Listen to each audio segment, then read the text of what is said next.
لا حول ولا قوة إلا بالله العلي العظيم. أعوذ بالله من الشيطان الرجيم. بسم الله الرحمن الرحيم. رب اشرح لي صدري ويسر لي أمري واحلل عقدة من لساني يفقه قولي. الصلاة والسلام على أشرف الأنبياء والمرسلين وأهل بيته الطيبين الطاهرين المعصومين المنتجبين المكرمين الحر الميامين، واللعنة الدائمة على أعدائهم أجمعين من يوم عداوتهم إلى يوم لقاء الله. قال الله الحكيم في كتابه المجيد وفرقانه الحميد. بسم الله الرحمن الرحيم. إنا أنزلناه في ليلة القدر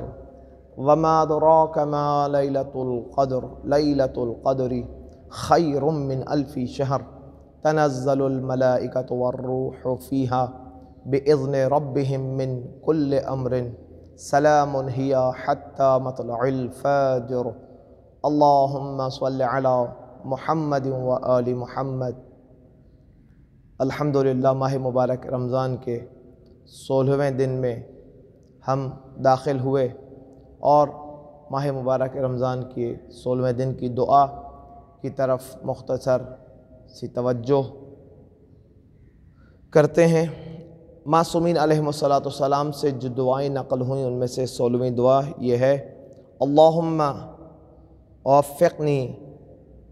فیہ لموافقت الابرار۔ اے خدایا، یعنی خدا کی بارگاہ میں ہم خدا سے دعا جو مانگ رہے ہیں وہ کیا ہے؟ اے خدایا، ہمیں آج کے دن میں کامیابوں کے جیسی زندگی، موافقت الابرار، بالکل کامیابوں کے جیسی، ابرار کے جیسی، کامرانوں کے جیسی، جو تیری بارگاہ میں بہترین کامیاب کہلاتے ہیں، ان کے جیسی زندگی گزارنے کی توفیق عطا فرما۔ یعنی اے خدایا، ایک وہ کامیابی ہے کہ جسے عام انسان کامیابی سمجھتے ہوں، اور ایک وہ کامیابی ہے کہ جسے تو کامیاب انسان سمجھتا ہے۔ ہمیں ان جیسا بننے کی توفیق اور ان کے جیسا بالکل بن جانے کی توفیق کہ جو تیری بارگاہ میں کامیاب کہلاتے ہیں عطا فرما۔ اور اس کے بالکل برعکس جو دعا بن سکتی ہے وہ جملہ معصوم ہمیں یہ سمجھا رہے ہیں کہ ایسے دعا کرو: وَجَنِّبْنِي فِيهِ مُرَافَقَةِ الْأَشْرَارِ، اور ہمیں دوری عطا فرما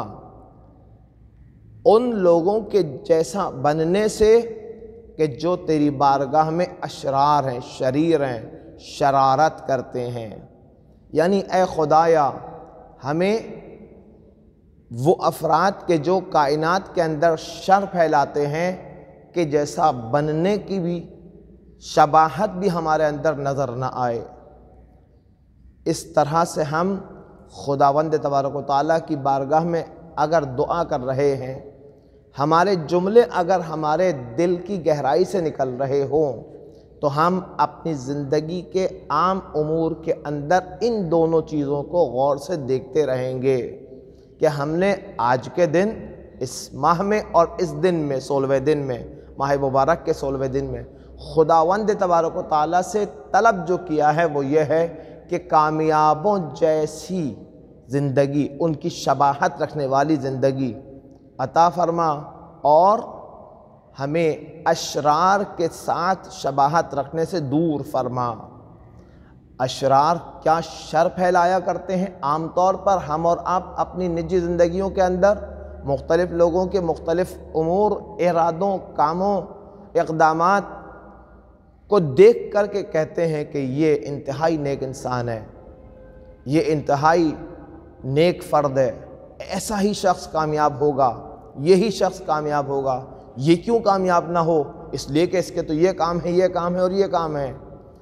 جب ہم اس کے ان مثبت امور کو دیکھتے ہیں کہ جو در حقیقت کامیاب ہے، اللہ کی بارگاہ میں تو اپنی جگہ پر، ہماری اور آپ کی نگاہوں میں جب وہ کامیاب ہے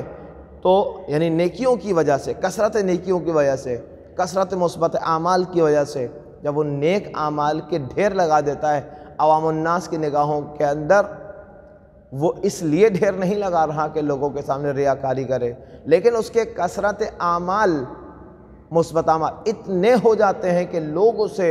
شمار کر رہے ہوتے ہیں، دیکھو یہ کام بھی کر رہا ہے، دیکھو یہ کام بھی کر رہا ہے، دیکھو اس نے یہ کام بھی انجام دیا ہے، یہ کامیاب کیوں نہیں ہوگا، یہ تو محنت بھی کرتا ہے، یہ کامیاب کیوں نہیں ہوگا، یہ تو راتوں کو بھی جاگتا ہے، راتوں کو عبادت کے لیے جاگتا ہے، خدا سے ملاقات کے لیے جاگتا ہے، قیام اللیل کے لیے جاگتا ہے، سحر اور اسحار، سحر کے اندر اور سحروں کے اندر خداوند تبارک و تعالی ماہ مبارک کی سحر ہو یا ماہ مبارک سے ہٹ کر کے قبل از طلوع آفتاب اور قبل از اذان فجر جاگ کر قبل از طلوع آفتاب تک جاگتا رہتا ہے اور خدا کی یاد میں رہتا ہے، یہ کامیاب کیوں نہ ہوگا۔ اتنے سارے افعال جب ایک انسان کے لوگوں کے سامنے کھل کر سامنے آتے ہیں تو لوگ خود یہ کہنے پر مجبور ہوتے ہیں کہ یہ کامیاب کیوں نہ ہوگا۔ اس طرح کی شباہت اے خدایا ہمیں عطا فرما۔ اگر ہم یہ کہہ رہے ہوں تو پھر عام زندگی کے اندر ہم اپنے ان امور کو غور سے دیکھ بھی رہے ہوں گے کہ کہیں ہم کسی ایسے منفی کام کے اندر قدم تو نہیں رکھ رہے، کوئی اقدام تو نہیں کر رہے، کوئی عمل انجام تو ایسا نہیں دے رہے جس میں ہمیں ابرار سے شباہت میں دوری ہو جائے، جس میں ہماری اور ابرار کامیابوں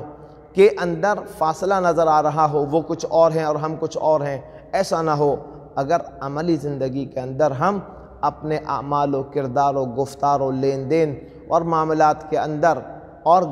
تمام کے تمام وہ الفاظ کے جو ادا کرتے ہیں، تمام کے تمام وہ ڈیلنگز کے جو ہم انجام دیا کرتے ہیں اپنی زندگی کے اندر، اگر ہم ان ڈیلنگز کے اندر انجام دہی سے پہلے، کسی بھی کام کے انجام دہی سے پہلے، کسی بھی قرارداد کے باندھنے سے پہلے اور کسی بھی قرارداد پر عمل کرنے سے پہلے جب ہم سوچتے ہیں،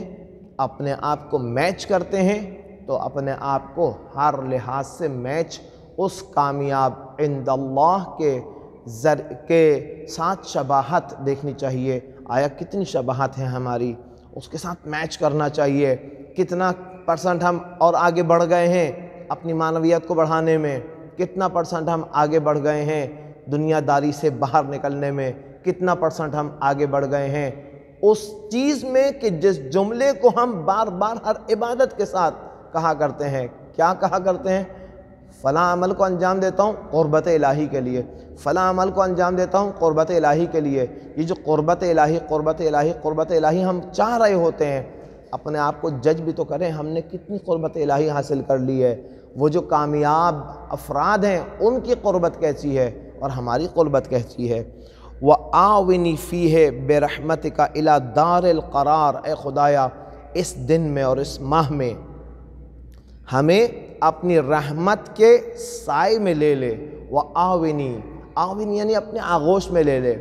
اپنی رحمت کی آغوش میں ہمیں قرار دے دے۔ بِإِلَٰهِيَتِكَ یا الہ العالمین، خدا کو ہم نے اپنی ان دعاؤں کی قبولیت کے لیے واسطہ کس چیز کا دیا ہے؟ بِإِلَٰهِيَتِكَ،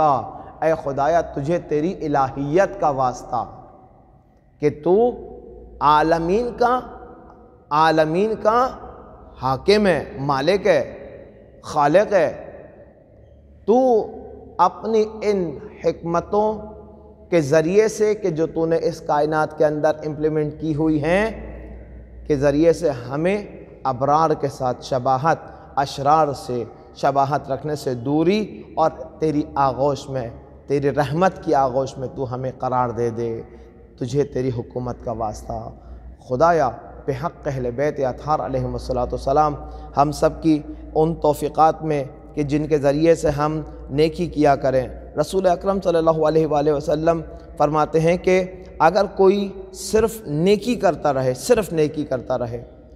نیک لوگوں کے ساتھ شباہت کی بات کی ہے نا ابھی دعا میں، کوئی اگر فقط نیک اعمال انجام دیتا رہے تو اس کی عمر خدا خود بخود بڑھاتا چلا جاتا ہے۔ اور امام محمد باقر علیہ السلام فرماتے ہیں کہ خفیہ طور پر، پنہا طور پر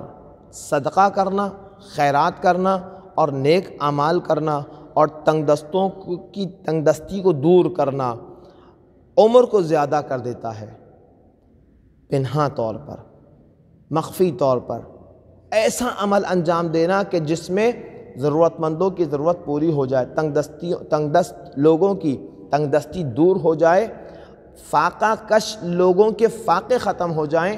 اور ان پر تمہارا یہ عمل تم کبھی بھی نہ جتاؤ،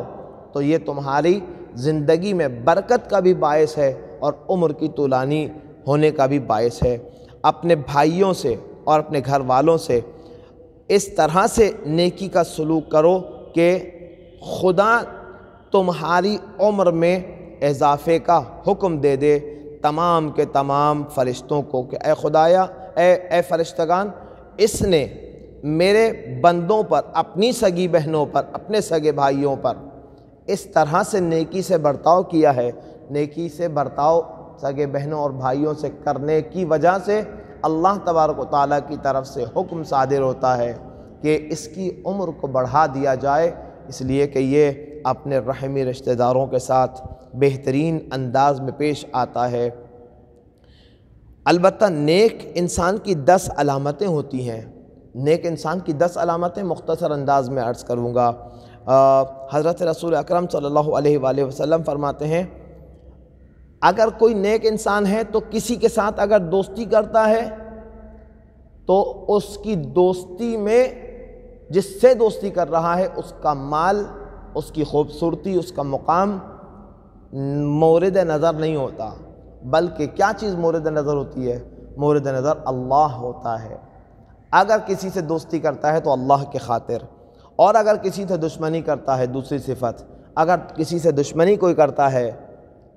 اچھا انسان ہو، دشمنی رکھا ہوا ہو کسی سے، تو وہ بھی اللہ کے خاطر، یعنی دشمنی بھی اللہ کے خاطر، دوستی بھی اللہ کے خاطر، اللہ کے نام پر کسی کا ساتھ دیتا ہے۔ کسی کا ساتھ اس لیے نہیں دیتا کہ وہ اسے پسند ہے، کسی کا ساتھ اس لیے نہیں دیتا کہ کل کو وہ ان کو جتائے، کسی کا ساتھ اس لیے نہیں دیتا کہ کل کو اس کی اس مقام، منزلت یا مال سے اپنے لیے فائدے کو نظر میں رکھے، بلکہ فقط اور فقط اللہ کے لیے کسی کا ساتھ دینا، یا کسی سے قطع تعلق بھی اگر کرتا ہے تو اللہ کی خاطر کرتا ہے۔ اللہ کے لیے غضبناک ہوتا ہے، اور اللہ کے لیے غضبناک ہونا بڑا اہم نقطہ ہے۔ اللہ کے لیے راضی ہوتا ہے، اللہ کے لیے عمل انجام دیتا ہے، اور اللہ کی طرف بلاتا ہے، اور اللہ کی طرف بلانے سے ہٹ کر وہ اعمال انجام دیتا ہے کہ جس میں اسے نظر آ رہا ہوتا ہے۔ اگر خوف خدا اس کے سامنے ہو اور اس خوف خدا کی وجہ سے اپنے آپ کو گناہ سے بچاتا ہے، تو یہ گناہ سے دوری قربت الہی کے ذریعے سے ہے، اللہ کے لیے ہے، اور رضائے الہی کے لیے بھلائی کرتا ہے۔ اس لیے بھلائی نہیں کرتا کہ کل اس بھلائی کے ذریعے سے فائدہ اٹھائے گا۔ یہ وہ 10 علامات ہیں جو نیک انسان کے اندر پائی جانی چاہیے۔ اگر کوئی شخص کسی سے قطع تعلق یا دوستی بنا رہا ہو، لیکن اپنے مستقبل کو بنانے کے لیے، اپنی نظر میں اپنے مستقبل کو بنانے کے لیے، تاکہ کل میری دنیا اچھی ہو جائے، یہ سب غیر خدا کے لیے ہے، دنیا کے لیے ہے، نام و نمود کے لیے ہے۔ اس میں نہ اسٹرانگنس ہے، نہ خدا راضی ہے، نہ یہ عمل انجام دینے والا یا اچھا انجام دینے والا بھی اچھا انسان نہیں ہے، نیک انسان نہیں ہے، چونکہ نیک عمل کے پیچھے نیک نیت نہیں ہے۔ وآخر الدعوانا ان الحمد للہ رب العالمین۔